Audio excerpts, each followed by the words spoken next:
Бәріңізге сәлем достар, сендермен бірге Ибраим Қуанбек.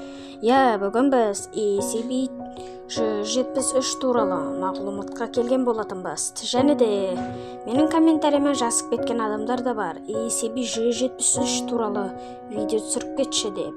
Енді мен оны қазір орындайын деп жатырмын. Ал енді біз видеомызды бастаймыз. Эвклид объект нашар зерттелген, аномальды қасиеттерді болжау мүмкін емес. Объектені сенімді ұстау әрқашан мүмкін емес. Арнайы сақтау процедуралары ECB173 әрқашан құлыптаулы контейнерде сақталуы керек. Персонал ECB173-тің контейнеріне кемінде 3 адам кіруі керек. Барлық қызметкерлер контейнерден шыққанша және контейнер құлыпталғанша 2 адам ECB173-тен үнемі тікелей көз байланысты сақтау керек.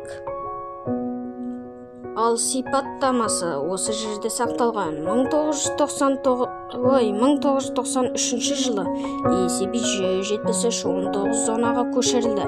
Объекттің қайдан шыққаны әлі белгісіз. Ол бетон мен арматурадан құрылған және крилон спрей арқылы салынған бояудың іздері бар.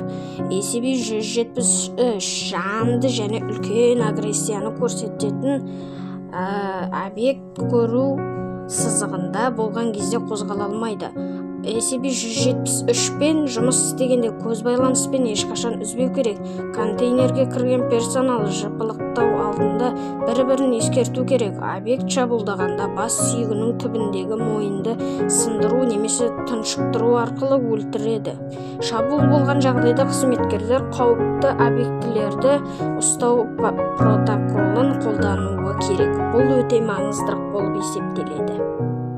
Контейнерде ешкім болмаған кезде объект ұмтықтағанын естіледі.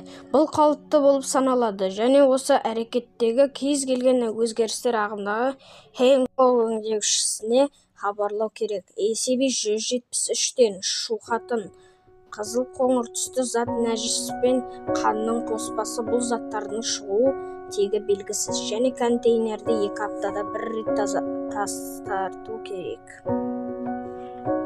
Ал достар, менің видеом ең соңына жеткен сияқты. Енді сіздермен қоштасатын сәт келді. Сіздермен болған мен және де көрермендер.